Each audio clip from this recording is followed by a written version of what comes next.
ராவணா பார்வையாளர்கள், தமிழ் உறவுகள் மற்றும் ராவணா நல உரிமைகளுக்கு வணக்கம். தமிழக முதலமைச்சருக்கு அவருக்கு அடுத்தபடியாக இங்கே பார்க்கப்படுறது துணை முதலமைச்சர் அப்படின்னு பேசுகிறாங்க. அதையும் தாண்டி மிக முக்கிய அமைச்சராக பார்க்கப்படுவது செந்தில் பாலாஜி.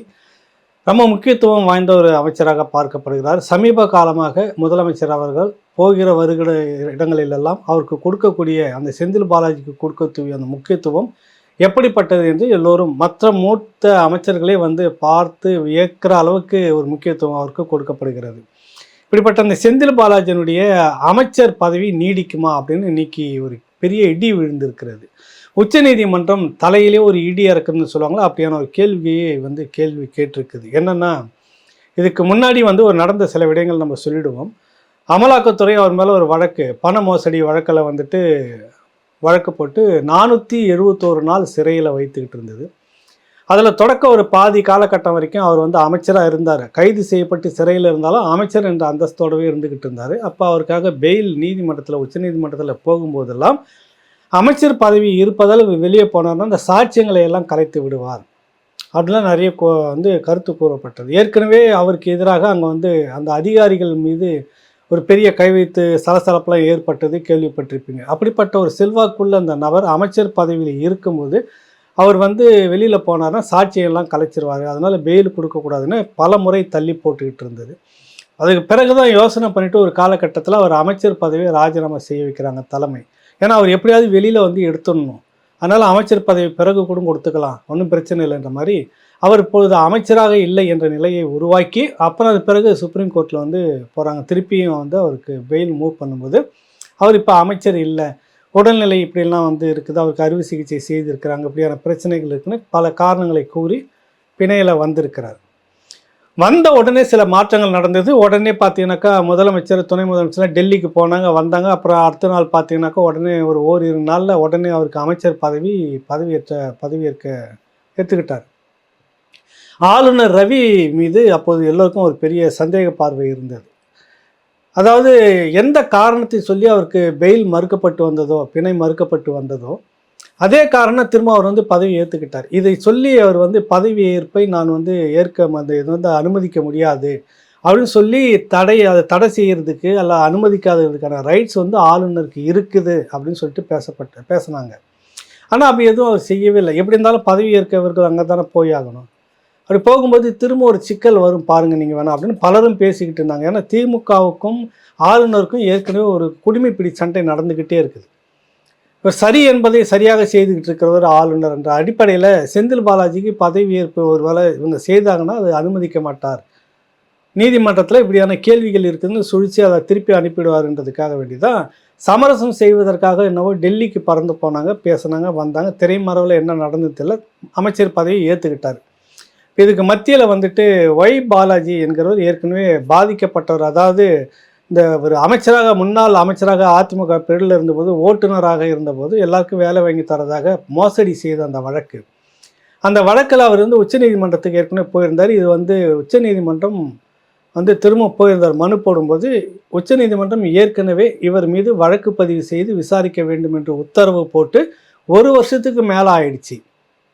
ஆனாலும் இது ஒன்று தனியாக போட்டு விசாரிக்கவே இல்லை.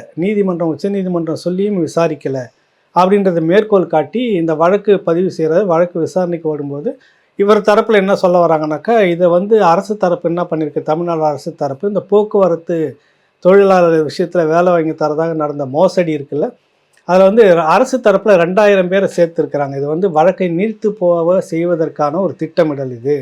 அதை தவிர்த்து இவர் இப்பொழுது மீண்டும் அமைச்சராக பதவி ஏற்றுக்கொண்டார்.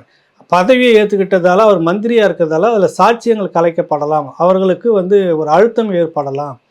எனவே அவர் அமைச்சர் பதவியில் இருந்து அந்த வழக்கை நடத்துறது சிக்கலாக இருக்கிறது அப்படின்னு அந்த ஒய் பாலாஜி பாதிக்கப்பட்ட ஒருத்தர் சார்பாக போட்ட மனு இன்னைக்கு விசாரணைக்கு வந்திருப்பாடு தான் உச்சநீதிமன்றம் இந்த கேள்வி கேட்குது.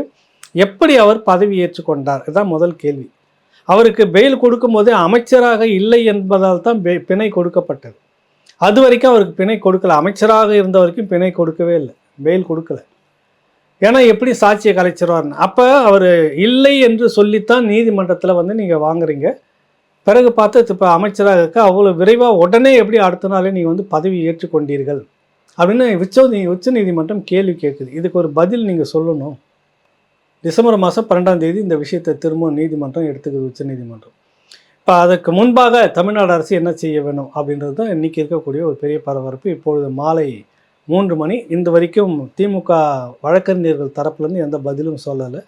எல்லாரும் வேறு வேறு வேலைகளில் ரொம்ப பிஸியாக இருந்திருப்பாங்க இந்த நேரத்தில். குறிப்பாக மழை வெள்ள பாதிப்பு அதில் இருப்பாங்கன்னு நினைக்கிறேன். அந்த வெள்ளம் பாதிப்பில் பெரிய அளவில் பாதிக்கப்பட்டவர்களுக்கு நிவாரண இதில் கவனம் செலுத்திக்கிட்டு இருப்பாங்க. உடனடியாக பதில் இல்லை அரசு தரப்பில் இருந்து, ஆளுங்கட்சி தரப்பில் இருந்து. அமைச்சர் செந்தில் பாலாஜி ராஜினாமா செய்வாரா அல்லது செய்ய மாட்டாரா, நாங்கள் சட்டப்படி இதை எதிர்கொள்ளணும், எந்த பதிலும் இதுவரை இல்லை. இப்போ திமுகவுக்கு இருக்கக்கூடிய ஒரே ஒரு இதுன்னா, உச்சநீதிமன்றத்தில் இப்படியான ஒரு நெருக்கடி வந்திருக்கு. அதை பகைத்து கொண்டு மேற்கொண்டு இப்படி எதனா செய்கிற விஷயங்கள் அடுத்தடுத்த வழக்குகள் நிறைய வரும் போல் இருக்குது இதில். இப்போ அதுக்கெல்லாம் உச்சநீதிமன்றத்தில் அணுகும்போது அது நீதிமன்றத்துக்கு எதிராக ஒரு முரணாக போகிற மாதிரி, போட்டியாக போகிற மாதிரி இருக்குமா? அதனால் செந்தில் பாலாஜியை ராஜினாமா செய்த வச்சிடலாமா அப்படின்ற ஒரு யோசனை ஒரு பக்கம் இருப்பதாகவும், இல்லை அவர் ராஜினாமாலாம் செய்கிறதில்ல, சட்டத்தின் வழியாக என்னென்ன இருக்குது அதன் வழியாக வந்து தப்பிக்கிறதுக்கு வச்சுக்கிட்டு, அதன் வழியாக சட்டத்தின் வழிகளில் என்னென்னலாம் தப்பிக்க முடியுமோ இதிலேருந்து அதாவது அமைச்சர் பதவியை ராஜினாமா செய்யாமல் ஒரு தப்பிக்கிறதுக்கு என்னென்ன வழி இருக்குது, அதை கையாளக்கூடிய வழிவகை இருக்கிறதா என்ற ஒரு ஆலோசனையில் ஈடுபட்டு இருக்கிறதாலும் தகவல். எது எப்படி இருந்தாலும் இப்போ அவருக்கு தலைக்கு மேலே கத்தி தொங்கிட்டு இருக்கிற ஒரு நிலைமை தான். இதை உச்சநீதிமன்றம் எப்படி பார்க்குது அப்படின்னாக்கா, சாட்சியங்களை கலைக்கக்கூடிய எல்லா தரவுகளும் இதுக்குள்ளே இருக்குது. இப்படி சொல்லி தான் வந்து அவருக்கு பெயில் கொடுக்கப்பட்டது. மீண்டும் அந்த வழக்கு அப்படியே இருக்குது. உச்சநீதிமன்றம் உத்தரவிட்ட பிறகும் கூட ஓராண்டுக்கு மேலே தனி நீதிமன்றம் வந்து அமைக்கிற அரசு தரப்பில். அது தவிர இந்த வழக்கில் ஒரு 2000 பேர் கூடுதலாக இப்படி பல குழப்பங்கள் செய்கிற இந்த விடயத்தில் எப்படி வேறு அமைச்சராக இருந்தால் அடுத்தடுத்து இது நடந்து ஒன்றும் இல்லாமல் முடிஞ்சு போயிடும்ல. அதனால் இதுக்கு வாய்ப்பு இல்லை அப்படின்னு ஒரு நெருக்கடியை வந்து உச்சநீதிமன்றம் கட்டாயம் கொடுக்கும். வர 13ஆம் தேதி திரும்ப ஒரு கேள்வி கேட்கும், எப்படி இவருக்கு கொடுத்தீங்க அப்படின்றதுக்காக. அதனால் அதற்கு முன்பாக அமைச்சர் பதவியை ராஜினாமா செய்வது மிக சிறப்பான ஒரு முடிவாக இருக்கும் என்பது தான் பலருடைய கருத்தாக இருக்கிறது. இதில் நீங்கள் எது வேணாலும் வீம்பு பேசிக்கிட்டு போகலாம். இல்லை சட்டத்தின் வழி அப்படி இருக்கிறது, அந்த மாநிலத்தில் உத்தரவு அப்படி நடந்துருக்குது, இந்த தீர்ப்பு இப்படி வந்திருக்குன்னு நீங்கள் மேற்கோள் காட்டினாலும் கூட, எந்த காரணத்தை சொல்லி அவருக்கு பெயில் நீங்கள் கேட்டீங்களோ, பிணை கேட்டீங்களோ, அந்த காரணம் இப்பொழுது திரும்ப வந்து விட்டது. அவர் அமைச்சராக இருக்கிறார். அமைச்சராக இருக்கும்போது சாட்சியங்கள் கலைக்கப்படும். இதான் ஏற்கனவே நடந்தது.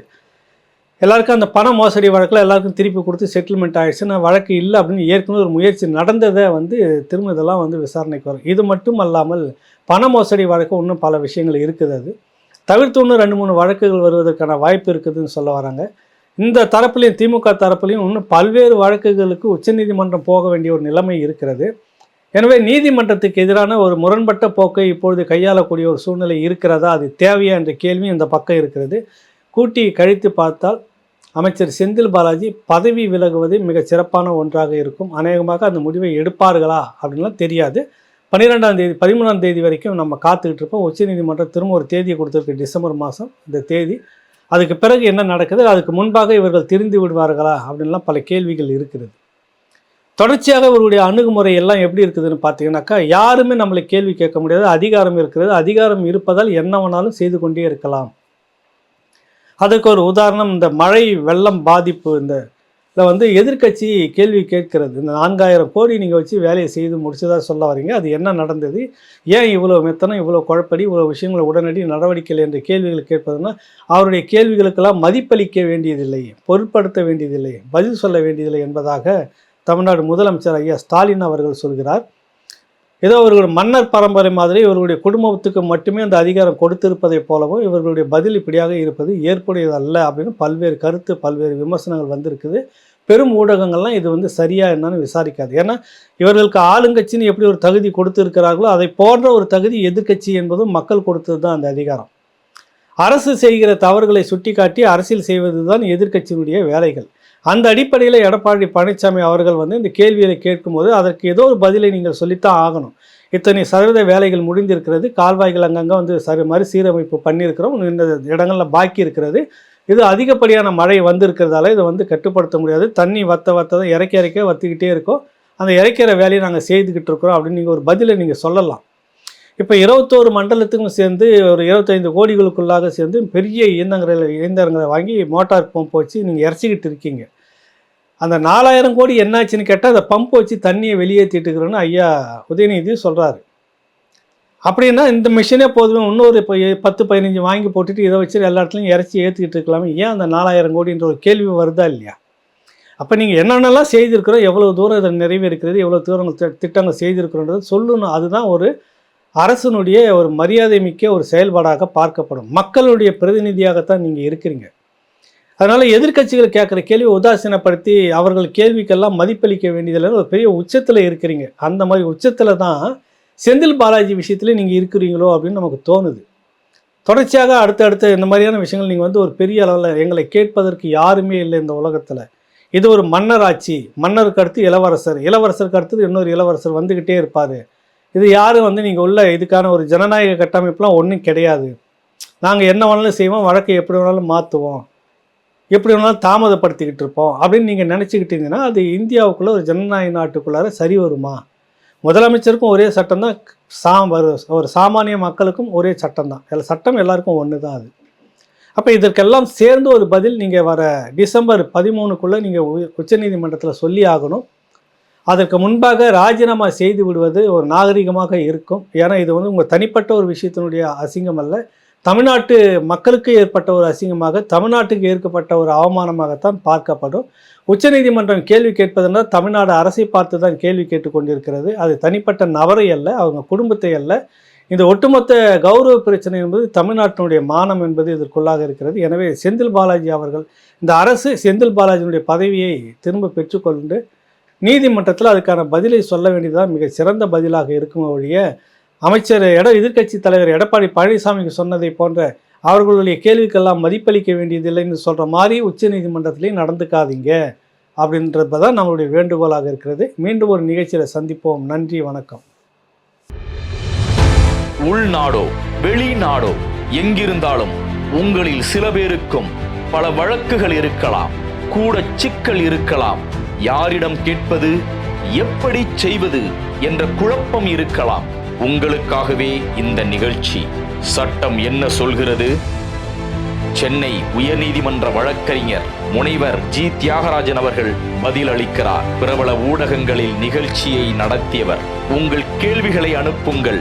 பதில் வாரந்தோறும் பேசுவோம். உங்கள் ராவணா வலையொலியில்.